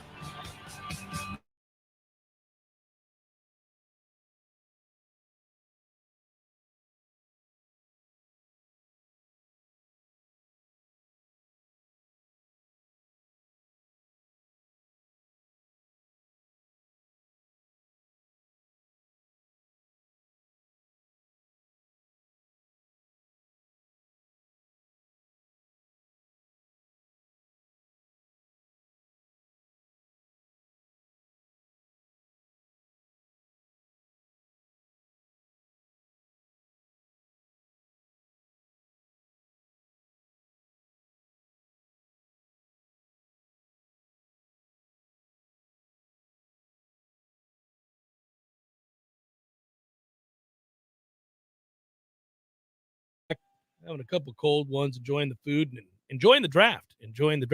Thanks to David Hale. Interview with him last hour, ESPN.com, college football writer, and all things NIL, changing landscape, college football, transfer portal, and coach's thoughts on that. Lack of any real regulatory bodies doing anything. Nobody seeming to know the direction that it's going to go. If you missed all of that and much, much more, we'll repost it. Of course, it'll be posted as soon as the show ends, and you can find it here on video form on Warchant TV, but we'll post it on Twitter and on warchant.com as well. That is a strange thing that, being in the middays rather than, working into the evenings and the night. Yeah. If you lived in Tampa, Orlando, Atlanta, and other places, you could make it to Bumpus in time if you left right now, and you'd have some time to spare. You could probably stop at a rest area for a half an hour and still make it to Bumpus in time. You could. We almost had something that I've dreamt of. This is a complete 180 and aside. It does involve sports, but it's certainly not something that you ever see, and I've been waiting to see it, just as I used to want to see it in tennis. We came closer in tennis than we ever have on the PGA Tour. It was nearly a fight today on the range at the Open there in Mexico. How great is that? Players had to be separated. Now, dude. So I'll let you know. I'm going to have to go find this. Grayson Murray and Kevin Na got into it on the range. Oh, what do you know? A guy named Grayson is a little sensitive? Well, there's two things here. I think I'm probably going to end up siding with Grayson. I don't know, but here you go. I didn't realize the two of these individuals had a Twitter spat back in January. And this is where it stems from. Not as broadcast as the Bryson Brooks one, I guess. No, this one's better because this seems legit. As it's real. So back during the Sony Open in Hawaii, Na was walking in his putts, which he likes to do. He does the quick little step thing. That's his thing, right? His signature trait. That's how he's walked out of majors, too, on like Friday afternoons. Sirius XM's Chantel McCabe tweeted, Kevin Na walking in his putts never gets old. She tweeted that out. Grayson Murray, not a fan, quote tweeted and said, Kevin Na taking 3 minutes to putt them does, though. Oh, my goodness. Which is funny. This is the first person named Grayson that I like. I'm like, there we go. How about that? So that's what he tweeted. Na took a shot because Grayson Murray had this is kind of a low blow, but anyhow, Na countered. Grayson Murray at that point had not made a tour start since July because he was recovering from alcohol abuse and he had entered a center. So I immediately thought, oh no, where's this going? Right? He'd taken time away from the game to get sober. All right. Na just noted, you missing the cut every week is getting old too. So that's not bad. He took the high road. He took a high road there. He could have, could have gone. So it looked like the two of them were going to end it there. Murray returned to competition. He's made 4 starts this year. But he did note that he did an interview this week, did Grayson Murray, that they had a heated exchange on the range. I was hitting balls on the range, kind of had my head down, walking to the chipping green. Sure enough, I hear somebody yelling and cursing at me as I walk by. That somebody was Na. I'm not going to report every word that he said, but basically there was a lot of profanity involved. He called me a not so nice word about how I should have said all of this in face-to-face in person. He didn't like that I didn't tag him in the post, which I'm pretty sure I did, by the way. I'm sure Chantel had already tagged him as well. So if I respond, he's going to see it. We know how this works. I'm not afraid. I mean, look, I'll tag him every day if he wants. This is great. It's so petty and ridiculous, and I love it. In front of many of the competitors there on the range, the argument escalated. Murray walked towards him, and then it got to where people needed to separate them because he was in his face, and he told him, in essence, we can throw down right now. I don't mind getting suspended. Let's go. You want, and that's when it got broken up. So I'll give anything to see it go down. I've wanted golfers to punch each other for years. I know it's a gentlemanly sport. I'm not supposed to say those things, but just on the range, come on, man. I'm not talking about violating the rules or the spirit of the rules on the course during competition, but on the range, if you hate each other, all right, let's go. Also, if you're going to fight Kevin Na, I can't think of a safer place to be on the planet than in a fight with Kevin Na. Like, really? What is he going to do? He'll do what Arenado did yesterday at the St. Louis Stadium. He'll talk, wait for somebody to get in between him and you, and then he'll talk some more. But he'll wait. He won't take a step. 3/4 of the time, baseball players do that. That one bothers me. If you're going to, I'd have no problem being upset with somebody throwing something near my head and thinking that it's intentional and deciding to do something about it. But when you're going to do something about it, you got to do something about it. Right. Like I know enough. Like, I remember the conversation, Dean Palmer, Tallahassee's own, telling his dugout, I think it was when he was in Detroit, that he was going to get hit. He told me the story. He knew he was going to get hit because of problems that they had the last time Texas and Detroit played. And he said, this guy, I can't remember the pitcher, is going to hit me. And if he hits me, I'm going. So get ready. It's on. I'm not fooling around. If he throws at me, we're fighting right now. And he said he got in the box and was like, it's going to happen. I know he's going to hit me. And he did. Hit him in the middle of the back. And he's like, the ball barely hit me. And I had already started the sprint. I couldn't wait to beat his ass. And he sprint, and it was on. And you can find that video, and it's hilarious. But everybody's on the top step because they know it's coming. Now, that's a real fight. Both sides know what the other is about. That's why I love it in hockey. You want to go? You do. You want to go. Whop, gloves go down. Yeah. Happened the other night. You got to wait till the puck drops, though, or else you can get suspended. So right. They're talking beforehand. I love. Are you ready to go, eh? Let's go. Well, it's almost maniacal in a way. It's very like they're calm. Like they're asking each other, you want to fight? Because I do. So right. And then they switch into killer mode. And then once the fight's over, they're being separated 9 times out of 10. They're like, good fight. Good fight. All right, thanks. I've seen in cases where one guy beat somebody half to death before it got, fixed. And the guy who's bleeding profusely from the face gets up, pats him on the ass, like, good shot. You got me. That was good. That was good. We'll do it again down the line. Yeah, there was one, it was in the playoffs a couple of years ago. I think it might have involved Vegas. I forget. But there was an injury to a player from Vegas, I think it was, or the team that they were playing. And there was an answering for the hit because the hit was dangerous. It wasn't intentional, but there was an injury. So this player had to fight basically because they injured another person. And they didn't try to. It wasn't dirty, but you have to answer the bell. You have to answer the bell. And it was mic'd up, and the fight happens. And then after, the person on the team that was offended, the team that had its player hurt, said to the guy who hurt him, it's over. All right, we're good now. It's over. Thank you. Like the code has been the rules fulfilled. Are in Here you play go. There. Yeah, that happened the other night with the Lightning and the Panthers, and it was the ass kicking night. Yeah, the night that the Panthers the 8-4, the germination of doubt. Yeah, absolutely. And then the Panthers were so doubting they lost to Boston. So it's all in there. Friggin' Boston. So I had a futures bet on them, and it was 103.5 for the season. Have you seen the record in the second half?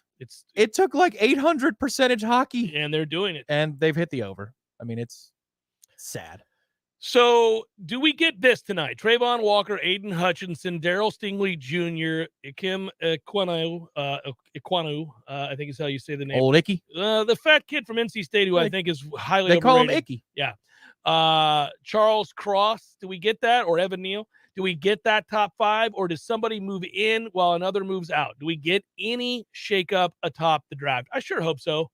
Never underestimate an NFL franchise's ability to trade up too far to take a quarterback who's not good. It happened with how many different quarterbacks over the years? Oh, it happened. Not the least of which was Trubisky, where the Bears went up one spot. They traded the farm to San Francisco for one spot to take Trubisky. And you can make an argument from where we sit today that Trubisky's probably a better option for a team. I don't think probably. I mean, we've seen it play out this way than Baker Mayfield. Yeah, he's on the Giants this year, right? It's a Daniel Jones, Trubisky quarterback battle. Yeah, and Trubisky got a job last year, and people thought, all right, well, nobody's picking up Baker Mayfield right now, and they're not in the race to do so. Cleveland's going to have to eat all of that 20 whatever million. Right, unless the Panthers are just that stupid. No. Because they're one of the teams that are tied to Baker, but I'm not going to pay until you do. No big deal. You got to pay him to walk away. Then we can try it out. But who are we bidding against? I just don't know why you do that. I don't see the point. Like, is it a stopgap measure? Because like if you're sitting in a room with a guy and say, okay, what's the point? What's the point? Is Baker Mayfield going to be Pro Bowl level good 3 years from now? Is he going to be the kind of quarterback that I can win a Super Bowl with in 3 years, 4 years? No. There have been no indicators that is the case. So what? You just spinning your wheels. What's the point of that? I mean, if you're Carolina right now, you draft one of those two tackles, Cross or Neal, probably. They're drafted at 6, so they're going to get one of those two guys. And you take that and you move on Big River, man. I'm not worried about bringing in Baker freaking Mayfield. I'd rather take one of the quarterbacks that's available this year, who I also don't think any of them are going to be great. There's an outside chance, I suppose, that your boy from Pickett could be good. He could be okay. He could be. He could be serviceable. I think he may be a little bit more than serviceable. I think the Steelers might take him tonight. That's my theory, but we'll see. It's not a terrible pick. I mean, Kenny Pickett is, of those quarterbacks, a guy that I'd take a flyer on if I needed a quarterback. Yeah. He's big and strong. I think if athletic. I'm an organization that I know we're going to need a franchise quarterback, I do everything in my power to trade assets this year to see if I can secure a deal with a bad team, a team I think is going to give me a top 10 pick next year, and do it tonight. You better hope. Just get out in front. Better hope that risk you're taking comes to be. Like, what sorry team of that group do you think has zero chance of seriously upgrading their draft status? That is to say, fall further down because they actually win a bunch of games in the regular season. So Jacksonville. Okay. And they have a franchise quarterback. Perfect partner. So you want to move up to number 1? No. I'm saying I will find a way to acquire their first round pick with a bunch of stuff. Like, I'll just throw the moon at them, acquire assets, get as many picks or assets as I can, including Jacksonville's first round pick next year, if it's possible, in order to increase my chances as a franchise to land a quarterback that I need next year. The answer is not this year. I bet you the Jets would trade with you. Probably. You don't have to move up that Again, far. Zach Wilson, they've got a young quarterback Right. answer, even though they're going to be bad. You could move up to 4 to the Jets and like work at some deals where you get next year's pick somehow there. Giants, well, they don't. Or again, give them another pick plus a player. That's what I'm saying. Yeah. Give them my pick this year plus a player plus a second and a fifth. Give me your first next, whatever it is, whatever the chart, because they all have that chart. What about the sorry-ass Falcons? They don't seem to be upwardly mobile. They should be in the market for a first-round pick next year. They should. I mean, they will be. You know what? Yeah. They don't need to make a trade because they will have that top 5 pick next year. That's a good point. Marcus ain't doing that. He ain't keeping them out of the top 5 or top 6 in the draft next year. I was laughing earlier today. There was a mock that had Jordan Davis falling down somewhere in the neighborhood of 19, something like that. I was like, well, I mean, that's not very far from where Tampa Bay picks. I want the biggest, baddest, deepest defensive line in the league every year. I want to walk out there going, you ain't running. Yeah. Well, I mean, they've already got one this year. Tampa does. But those answers are going away. Like, Golston can't play forever. No, and he's not. He's been there since almost I was in college, but he's a really good situational run-stopping yeah. defensive end. Yeah. Sue, even if you bring him back, and it looks like with the Brady restructure, he will come back. I mean, at some point. Yeah. And Vita's not trustworthy for down in and down out. Yeah, I love Vita, but you're right. He's not. Health-wise, it's just something could go wrong. You're not allowed to be that big. If they went defensive tackle tonight, done. No problem. Well, I never have a problem with offensive tackle, offensive guard, center. I don't have a problem with anything on the line, in the line of scrimmage in general. Kenyon Green or Zion Johnson, that's it. Boom or bust tonight with Tampa Bay. Either one of those two specific guards. By the way, Zion played some center as well. So you got love that versatility. You have a little versatility there. Yep. As Ashley Schaefer once said, consider it done. I could watch the excerpts from that recording, those videos, 150 times a day. I laugh every time. Even the subsequent season that's not nearly as good. It's his scene. His scene. He's at the dinner table? And then he's in a biker gang as well. It's like scooters. Yeah. Kia is a superior automobile. They found me with it was cocaine residue in the BMWs he was selling. Yeah. Automatic weapons caches with traces of cocaine. Yeah. Oh, my goodness. Jeff Cameron Show 93.3 Real Talk Radio, Warchant TV. Refreshing and simple. Two words you don't hear many people use to describe their experience going through the process of getting a home loan. That's what puts the Hamilton Home Loans experience in a category all their own. If you're buying or refinancing a home, Hamilton Home Loans will provide a personalized mortgage experience that is dedicated to making the process refreshingly simple. It all begins with an initial consultation with an experienced Hamilton Home Loans advisor to find out what your goals are in order to find the right mortgage to suit your specific needs. Then, your personal home loan advisor will take you through all the steps from application, underwriting, approval, and closing, all the way to the front steps of your new home. Once you've experienced the Hamilton Home Loan process, you can be a customer for life and never have to pay lender fees again. For first responders, nurses, physician assistants, teachers, active and retired military, ask about the Hamilton for Heroes program. Personalized attention with your needs put first. Now that's refreshingly simple. Find out more at HamiltonHomeLoans.com. That's HamiltonHomeLoans.com. Equal housing lender. NMLS number 200719.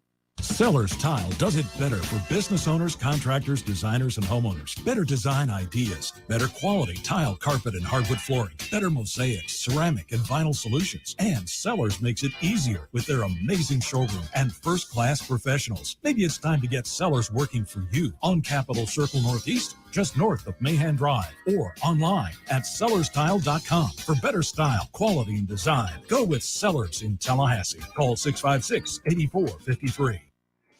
Physical stress on our bodies can take its toll as the years go by. Whether you're looking to get back into an old sport or just want to spend more time outdoors to explore all life has to offer in our beautiful city, the dedicated team at TOC is here for you every step of the way. You can trust TOC for all your orthopedic needs. And now, scheduling an appointment has never been easier. Just visit teamtoc.com and click schedule online. That's teamtoc.com.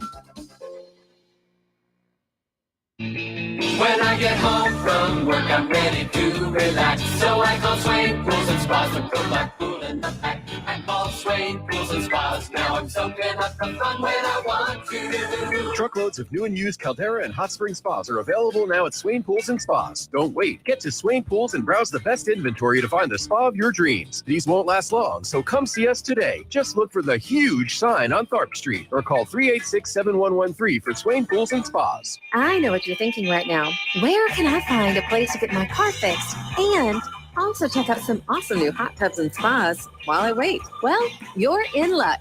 Because when you bring your car or truck in to get serviced at Tallahassee Car Care, it's under the same roof as Swain Pools and Spas for tires, brakes, bodies, tune-ups, oil changes, and all the service you need to get back on the road. Choose the certified technicians at Tallahassee Car Care. Drop by our shop on Tharp Street or visit online at TallahasseeCarCare.com. This is Patty Wilson. Oh, I'm sorry. We're ready. He's recording. Why are you always saying your last name? It's Patty and Scott. Everybody knows know that. Patty and Scott. I don't know. This is Patty Wilson. Not this is. I am Patty Wilson. What is the idea behind said promo? It's for Patty's Playhouse. We're on Patty's Playhouse Saturdays at 11. Tune in. That's stupid. Just tune in. Saturdays at 11. Patty Wilson, Patty's Playhouse. House talk with a happy ending. Each and every time. We all want more energy, more strength, more results. Well, welcome to Orange Theory Fitness as you take a step towards feeling more alive today. Backed by science, Orange Theory's heart rate monitored workout is scientifically designed to keep heart rates in a target zone, spiking metabolism and increasing energy. Orange Theory Fitness is a one-of-a-kind group personal training workout resulting in more energy, visible toning, and extra calorie burn for up to 36 hours. Experience a more vibrant life today with Orange Theory Fitness. To find out more, go to orangetheoryfitness.com. The Jeff Cameron Show, brought to you by Orange Theory Fitness. 2 Tallahassee locations, Midtown on Thomasville Road and Northside in the Village Common Shopping Center. Online at orangetheoryfitness.com.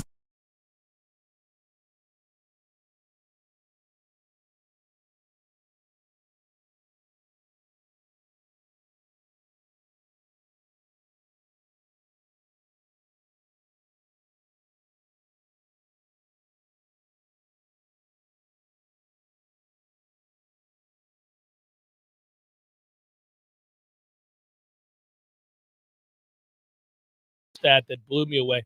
The athletes of today, right? That conversation, how many times have we had it? It started for me a while back when freshmen would come in. This is when football was very different, Tom. The freshmen would come in and they would all do this lap around the track. It was ridiculous. That's the way things used to be, right? You do these little old school tests of athleticism. But I remember thinking one day about 17 years ago, seems to me the freshmen that are coming in are much bigger than in my day, and they're all running faster and further and more frequently. And I don't know how they lug around 215 pounds at that speed for that distance. And that was my way of kind of judging the new dawn of the new athlete and where we were at in college football, sports-specific year-round training, obviously nutrition, that stuff that has changed the game and changed bodies that play it.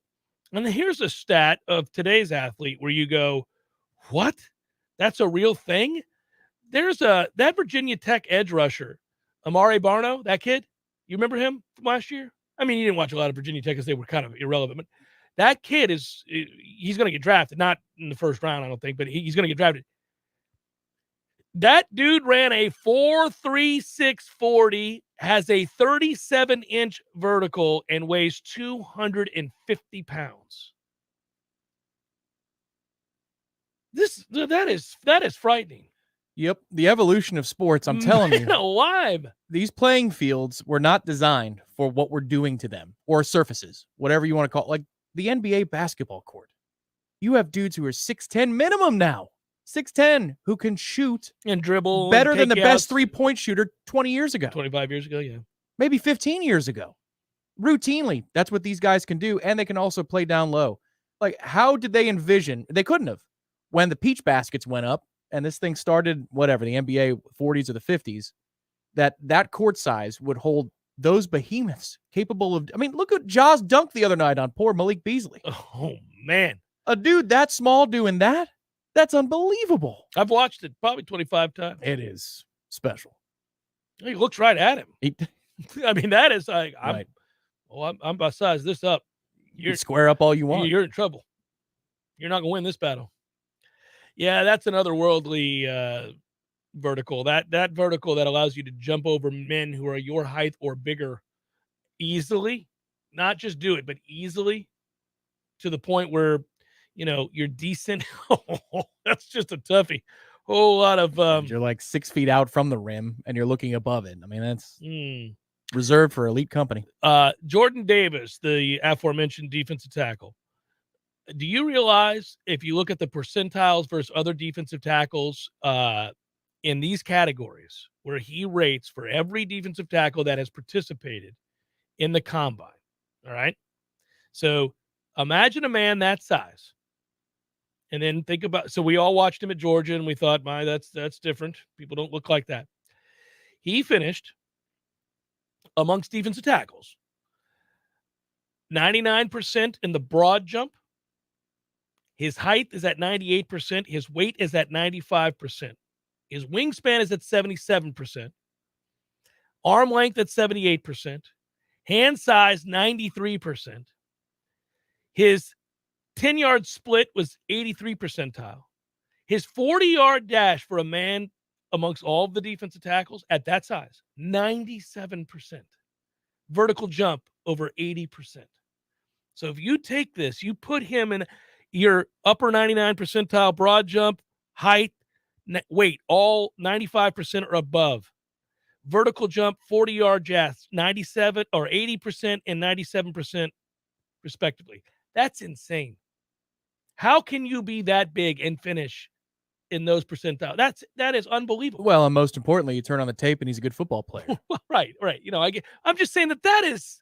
But you put the two things together at that size. Yeah. That makes, and you know, the wingspan, really, for the interior, do you really care that much? No, I care more. I like the hand size. He's going to get his mitts on you. That's your ass. Even if you're a little stubby, you know, it's fine. Yeah. It's just, your job is very different from an offensive no, lineman in terms of reach. You can't be stubby if you're a tackle. Right. Offensive tackle. Right. No. Man, it's something to behold. I don't even know what to say about that. I saw those numbers this morning prepping for today and just thinking to myself, well, that doesn't make any sense. Who looks like that? Who can do those things? It is nuts. The first round pick for the Tampa Bay Buccaneers. Oh, that's buddy. who. Fall on down the board, big shooter. I love it, but man. Also, something I didn't get to ask David Hale last hour. If you read Jack Swarbrick's comments, Notre Dame's Jack Swarbrick's comments on the future of college football, it is kind of fun. he's talking about where college football is going, and you can tell he's upset. We went from what people thought was an overly restrictive market to the most unrestricted labor market in the history of sports. He's like 0 to 1,000. And he thinks there's no chance the NCAA can rein in any of it, including recruiting inducements. I'm glad at least he admits that these are, in fact, inducements. There's no, I love these rules. There can't be inducements. Oh, but that's all there are. That's all there are. It morphed, did the NIL, according to Swarbrick, so quickly into talent acquisition fees, as opposed to what NIL was supposed to be. Yes, we also all first guessed that that's exactly what was going to happen, right? So there had always been this widespread supposition that college football would create a new upper-level division that might include up to 60 programs. David Hale and I talked about that last hour. You and I both lit up as we talked about it because we know it's the only thing that's going to save Florida State. Right. Yeah, that's why I was wondering what he'd say to your question, which was, is it going to be the conference or the network that takes the first step? Because if the networks are in a bad deal, the networks can just say, this is a bad deal for us. We don't need it. And if let's just say ESPN and Fox could get into a room at some point, because those are the two principal players. Maybe CBS re-enters the fold a little bit. And there will be a lot of others who are willing because of video rights and streaming. Right. Yes, Yes. Yeah. NBC might want to jump back in. Amazon can do it. They already do NFL football. So, right. Yeah. Right. Yes. There are more Twitter places on the marketplace right. is a good thing for college football because you want to be able to sell to as many places as possible. But for right now, Fox and ESPN hold all the cards because they have most long-term deals. And even when they come up, those are your principal players. Could they get into a room where they talk to each other? I'm talking TV executives, because there's no commissioner of college football. And they say, it's better for us if we just call this what it is. Let's stop paying money to the Big 12 in droves. Let's stop paying money to the ACC in droves or the PAC in droves. Let's build the two mega conferences. We've only got two bills that we're paying. We're going to be like CBS and Fox for the NFL. You get one half of the super conferences. We get the other. You got crossover games. It's all fun and games. And then we trade off the championship and the playoff. There you go. Let's make it work for ourselves. Why are we paying 5 bills when we could pay 2 and make a hell of a lot more money for it? The thought, by the way, and something to think about here as we look ahead about the teams coming together that want to play big boy football, for lack of a better term, and making up this upper level division of college football that would be separate from other college football institutions. So let's say that is 60 programs. We've all sat around and done the math, right? Like which of these teams would want to opt in and play and who would be invited and all that. Thankfully, we're always included in the list of teams that would be invited. The idea of that was that the new division would remain under NCAA's umbrella, but there's no chance of that now. NCAA is impotent, as I said before. Swarbrick said this, and he has doubts about the separation, whether or not it'll be that simple. The fractured lines within the 130-member FBS could leave two disparate approaches: schools that operate athletics within a traditional educational structure and those who tie sports to the university in name only.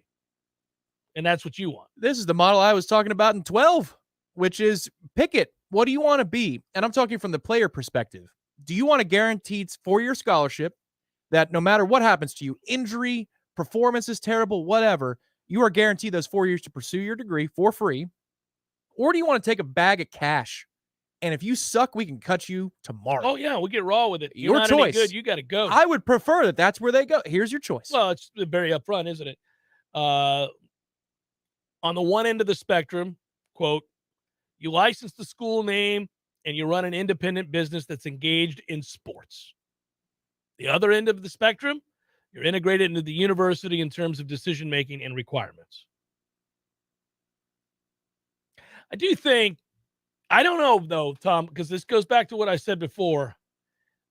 Professional sports already exists. The NFL already exists, and they do it better. I don't know, man. I mean, are you going to be that? If all you're doing is lending your name. But what is college sports? What's college football now? It's not a college sport. Well, it is for a lot of places. It's just not for the ones that contend for national championships. And want to. And want to, right. Yeah. Like it's not for Alabama, Ohio State, and teams like that. Boston College gets to live the lie.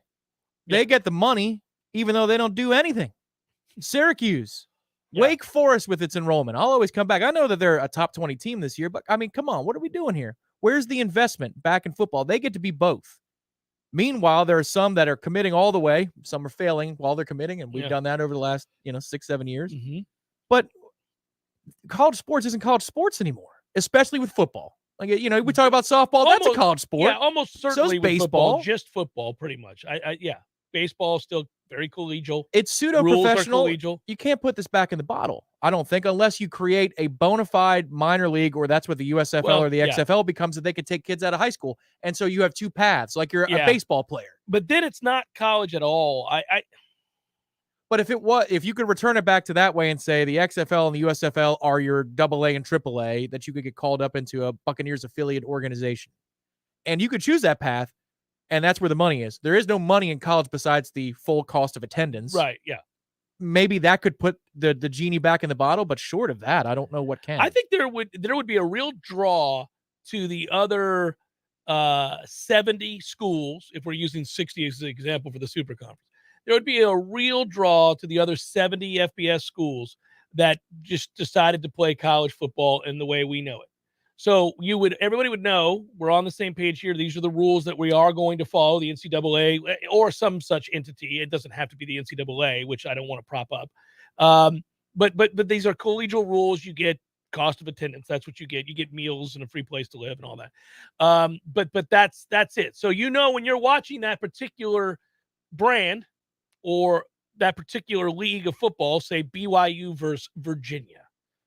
Well, this is college football. These kids are truly amateurs, and that's what I'm watching. The way I pretended to watch them in the 80s, even though there was a lot of nefarious things going on anyhow. Whereas the other one is, we know, very, very disparate and very, very different, and those players are all being paid, and this is I bet there would be a draw from the fans of the sport towards the former. Because, again, I could just watch pro football if I want to watch pro football.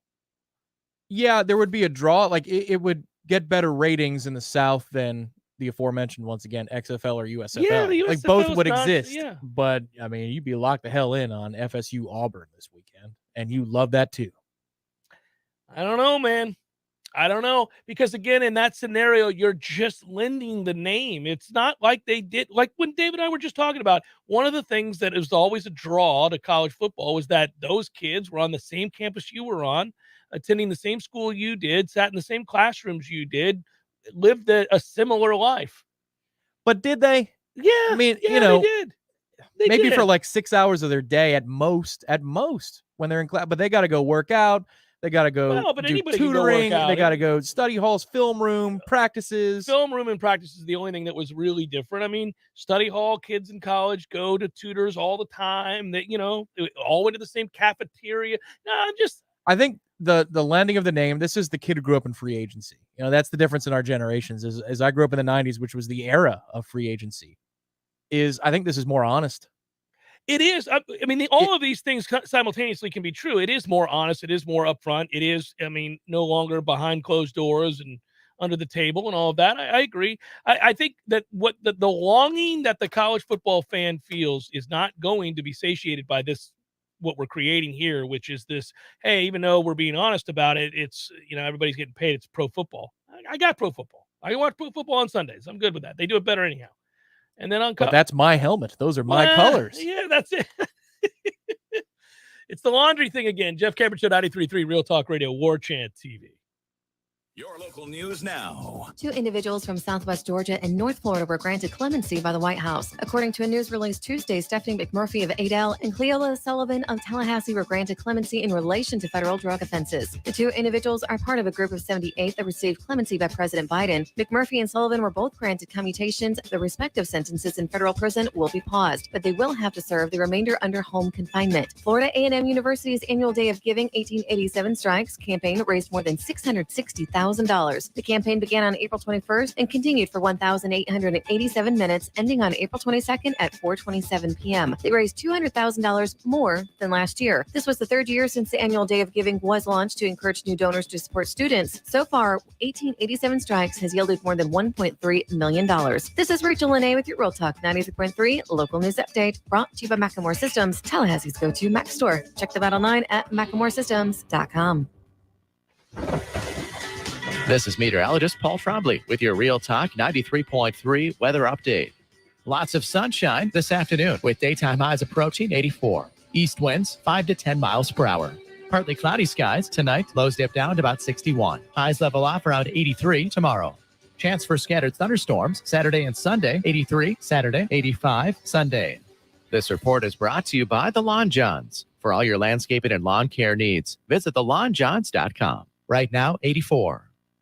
Where is the best place to find Michelin, Firestone, Dunlop, Goodyear, and Bridgestone tires? Nice Tire and Auto Service. Where's the best full-service auto center? Nice Tire and Auto Service. They do everything from computerized alignments to brakes, tune-ups, and safety inspections. Where can you get complete auto service you can trust? That's easy. Nice Tire and Auto Service. 4792 Bluntstown Highway, just west of Capitol Circle. Well. Hey, Jeff, look at this place. Yeah. Goodness. Well, doing well. It's been a while since I've seen you, brother, but, it hasn't been a while since I've been over to Gordo's. I go there on the regular because of you, Eddie. Well, we keep you regular. Well, that's true, but I think of Gordo's as a place to sit down, have a cold beer, talk to your friends, enjoy the sports, eat the delicious food. But I think of you as Uncle Eddie, a man who takes care of his people and takes care of the town. I appreciate that, Jeff. Hey, and we'll keep you regular. Gordo's, bringing the flavor and flair of Cuban food to Tallahassee since 1996. It's Congressman Michael Waltz on the Greg Tish Show. Good morning, Congressman. How are you doing? Hey, doing well. Again, just what you have to go through day in and day out. I don't know how you have hair left, or like Matty Rowe, just completely bald. Hey! Sorry. And the irony of it all, the progressives are the tail wagging the dog. This whole bipartisan White House is a joke. We're just watching them eat their own. The Greg Tish Show, Monday through Friday, 6 to 9 a.m., only on Real Talk 93.3. The Jeff Cameron Show is sponsored by the legendary team at Hamilton Home Loans. Great rates, cutting-edge technology, and transparent communication is the recipe for a 5-star mortgage experience at FSUHomeLoans.com.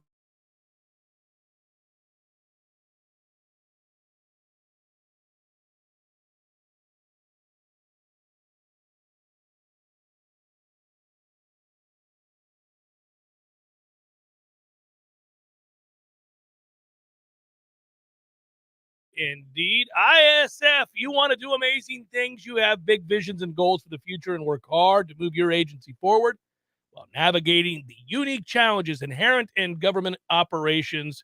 Yeah, man, ISF understands that. They've been helping government clients like you to solve the future for over 4 decades. And they do it nationally, even though they're located right here in Tallahassee. They've worked in 18 different states. They help state governments solve the future using strategy, process, technology. You throw those key components, those 3 key components in, and that sets the bar for long-term success. They'll help you do that. Obviously, ISF will help advise, protect, advance your business technology objectives. That's all true. We solved for the future, I think, just a moment ago. Kinda. It doesn't really completely it doesn't lead to a satisfactory ending there for all involved. But these are choppy waters, Tommy. It's very difficult to figure this all out right now. What we don't like is this feeling of being untethered to anything that resembles rules. Like, so we can just do anything? Because there are people capable of doing more of anything than we can, is the why we don't like it. The thing is, and also there was a bit of a solving for the future, the immediate future with Eric, who has tossed us some money tonight. Oh, let me say thank you so much, Eric. Always appreciate that. I don't always have the chat up, so it's not me actively ignoring you. It's me not reading the chat. So thank you, Eric. Thanks for your contributions. And the beers will flow tonight. We talked about this on the phone today, too. This is not just on the air conversation where we have to force it. We're very interested in where this is all going because there is a life raft, I believe. I don't know that you do. I really think that there's a life raft coming for FSU, be it by the networks or this. Yeah, a super conference. Yeah, the tectonic plates that are shifting. I just like some rules within it. And I don't mean rules that severely restrict players who've earned it to make the money that they could make off their name, image, and likeness. We're for that. We've been for that. We just think that it's swung too far the other way currently, and that there are no rules that are unilateral. The problem is we're operating under different rules in the state of Florida than they are in other states. We need some things that resemble structure here so that everybody's playing under the same guidelines. We talked about, and I brought up a kind of a radical idea this morning on the phone, which was, what if you just shrunk from 85 and you reduce the amount of players that could come to each institution? Scholarships, yeah. Yeah, what if you reduce the amount of scholarships? It worked one time before. I mean, you used to look on the Alabama sidelines when Bear Bryant was there, and there'd be 100 and some odd kids because they could do that. There were no scholarship restrictions. Now there are. So it's a tough economic equation, though, because the fewer players that you would allow on campus, the more money you could pay each and every one of those players if you're in Alabama or an A&M, Georgia, you name your big-time school with Again, I keep waiting for unlimited Harvard money. to decide to win the national championship because they got more money than everybody would. But it's still fewer players. There are more players for everybody else. You know, imagine if Duke basketball or Kentucky basketball 10 years ago when Calipari was the only one really perfecting the one-and-done game. What if they had 20 slots on their roster? It's like Oklahoma softball right now.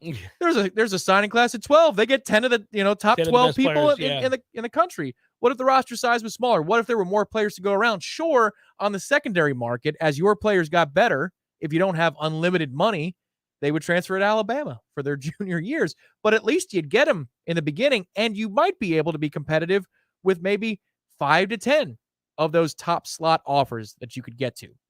But the problem is you have to think radically right now because it is a radical time. Things are nuts.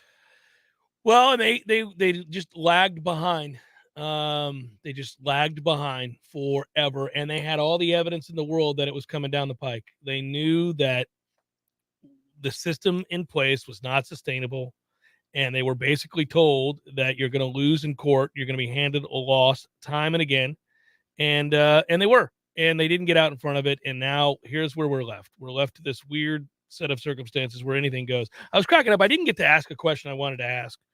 I wanted to ask him about the fact Dabo Swinney spends a lot of time reversing course or walking back previous statements these days.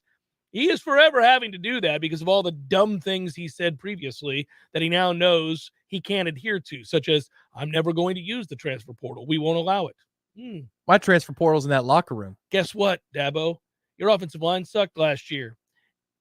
Have you noted that Clemson's in the market for an offensive lineman in the transfer portal? Actively, he's talking about it publicly. Oh, so you're not sticking by your guns there. You're not leaving going to the NFL like you told everybody you would if players got paid?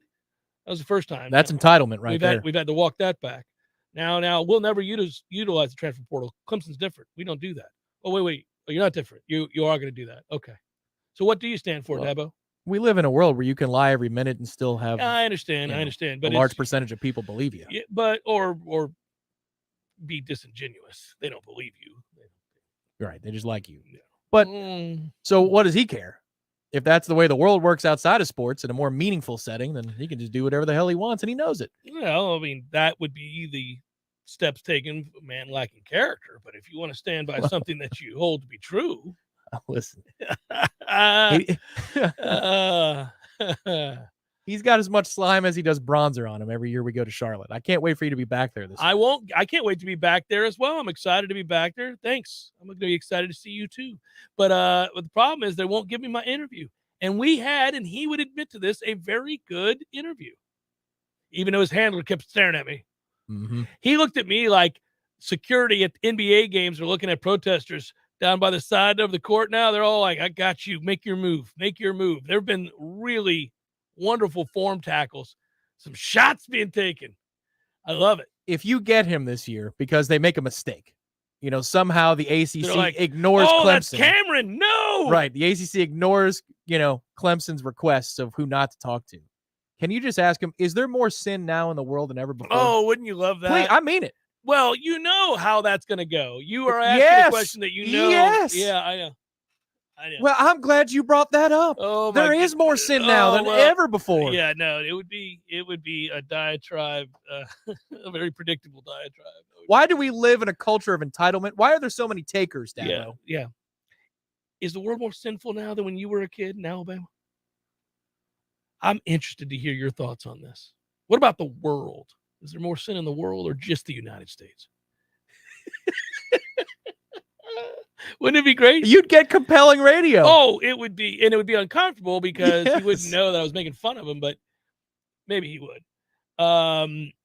He's not dumb, actually. I don't mean to imply that. He's No. not dumb.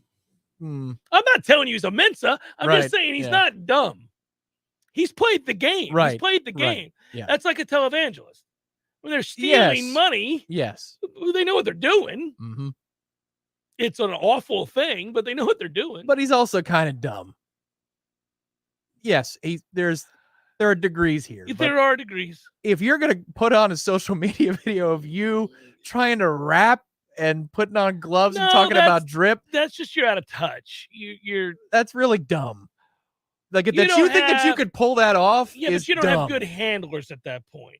Because somewhere along the way, all of us, myself included, and I would say you've entered that realm now too in your mid-30s. Yeah. We are completely, as it should be, by the way, we are completely disconnected to an 18-year-old. I mean, you don't have anything in common with an 18-year-old. That's one of my favorite parts going to practice is sometimes the playlist is your era, my era, and then Right. sometimes it's the current era. I'm like, what is this? This doesn't even make any sense. Well, of course, but what I'm saying They're just is, throwing tones on a yeah. What is this? Right. Yeah, it doesn't take any talent to do that. Right. This is It's what the happens. cycle. Yeah. It happens all the time. I think that, there's a disconnect between anybody that, once you get into your 30s, you're not connected to a 16, 17. You shouldn't be. If you are, then, it's arrested development. But if you, once that happens, you have greater concerns to worry about than what's on Drake's new album or whatever. I mean, you have to think about the mortgage or whatever else. So there's a disconnect. That's why if your job requires you to relate to those kids in some capacity that is meaningful to your future employment, you better have some people around you to help you make those decisions. And those people better have your best interest in mind, such as, Dabo, this is a bad idea. Brian Kelly, you ought not fake an accent and dance around like an a-hole with this kid here in this video. This isn't gonna work. Alabama Slammer. Like, here's another corporate guy. He takes things way too personally on social media, but here's another corporate type in the college football world. Kirk Herbstreit. He'll respond to people on Twitter and get in all caps shouting matches. And you're like, my man, you don't have to do that. You're the face of Cheez-It. Yeah, when the NCAA football game comes back, your voice is going to be on it. You don't need to do that. But Kirk is not about to go on social media and talk about Kirk Herbstreit's got that drip. No, I mean, that's just what in the world? I would hope not. Sir. I'm hurt having heard you do that. Right. I'm hurt doing it. Yeah. Trying to be. But what I'm seeing is somebody has to be. I do this all the time? It's like it's the genesis of the Jeff Cameron Show PR firm. How does somebody not say in that moment that you can't do that? You look like a. I mean, I would say it, Tom. I would. I'd like, no, man, no. Trust me, baby. It's all wrong for you. This is not what we do. You got no chance here. You look. No, I think I can. No, you can't. No, you cannot. Sir. You cannot. I say this because I love you. You cannot. Oh, you wouldn't say that to Dabo. I'm saying if he paid me handsomely and I was there to look out for him. So your love can be bought. Oh, sure. All of our love can be bought. It's not real love. That's not real love. I'm saying that you would, if you, okay, so presumably you'd like people around you that both are good at their job, but also if we're going to be working together in a role in which I need to trust you implicitly, that I can do so because we do have some foundation from which that is born. Dabo, you could talk to me about the drip, but you can't do that on a video. No, and in fact, I'd rather you not talk to me It's about hilarious. the drip, but You know what? Let's just leave it as our inside joke. It's hilarious, though. You're funny. Don't press send. All right, we got to do this. Thank you, ISF. I love you. That was a fun one for you, right? There you go. ISF's like, what the hell? That was different. It was. We're solving the future. Dabo's future. And anybody else older and white and dumb enough to dance around with potential recruits on video and to say drip. Now it's time to look at probables. North Florida Payroll Services. Yay! Let's get older and whiter. Locally owned for nearly 15 years, offering payroll and HR services, including full online applicant onboarding and integration into payroll. Save your company money and headaches today. Head to northfloridapayroll.com. It's time for, how you say, with the pitching, probables? Boom, boom, I pull it up, but I already know. Oh, I already know. Wow, look at this. The Pirates have given up all of 1 run through 7 innings to the Brewers and trail 1-0. There you go. I am about done with that. You're still, what, after today, you lose, you're only 2 games under 500. Yes, but you can't go. I mean, Jose Quintana's out here throwing a complete game 2-hitter, and we're going to lose. That creek can roll, man.